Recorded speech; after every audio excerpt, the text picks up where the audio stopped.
Hey guys, and welcome back. My name's Ohaple, and today we're going to be talking about how to complete the 10th and final weapon trade mission. This is where you go to the docks and you have to eliminate several waves of enemies that get harder and harder as they go.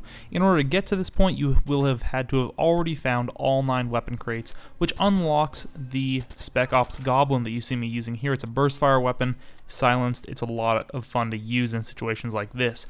So I'm going to talk you guys through the strategy I was using to get through this fight. I died on it a few times, and it is a little bit one of the harder fights I've had to do in WatchDogs, which I've found to be generally pretty easy so far as combat goes. This was one of the harder fights.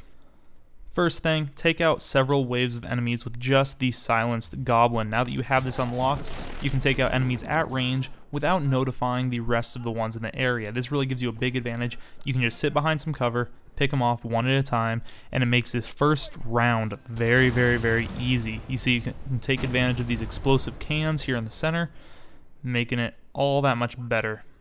Though this is a burst fire rifle, I found it was somewhat inaccurate at very long ranges, so make sure that you will have time to get 3 or 4 bursts in, even if you are directly aimed at them at long distances.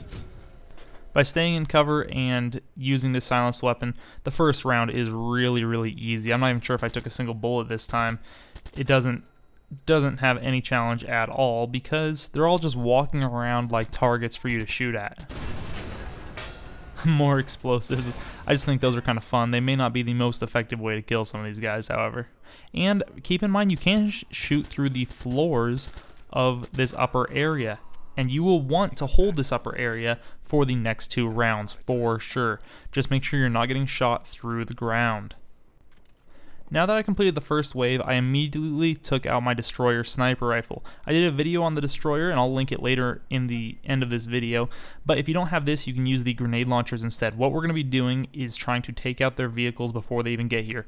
We see them appear on the map. We're going to use the destroyer to take them out so that they can't even get to the center of the battle. That gives us the advantage because now instead of having them on 3 sides, we can deal with them pretty much all from one side. Additionally, if you kill their cars with the destroyer before they get close enough to the battlefield, all of these guys will just stay in their car, which makes it so that they're literally sitting ducks. You can just sit there and grenade launcher them until the cars blow up and you get all of those kills for free. Makes it really easy.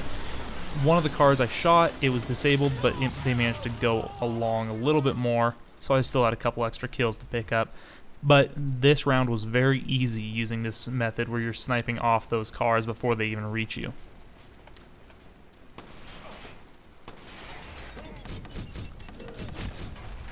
And now that we've taken out the last guy, we're waiting for the next round of enemies. This next round is significantly harder. They have what are called enforcers, which are the heavily armored guys. And to take out the enforcers, you want to use one of 2 things: headshots with the destroyer sniper rifle or explosives. Both of them work really well on these guys, but they're still kind of hard enemies. You'll see I'm doing the same thing, shooting them through this tarp to keep their cars from getting all the way to me. And it works again, just like a charm. All 3 of those cars are stuck over there. Now we open up with our grenade launcher, detonate the cars, get some free, easy kills.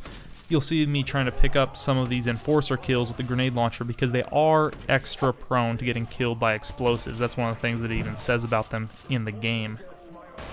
And now it's done. All we have to do is kill off this last guy or 2, and it's over.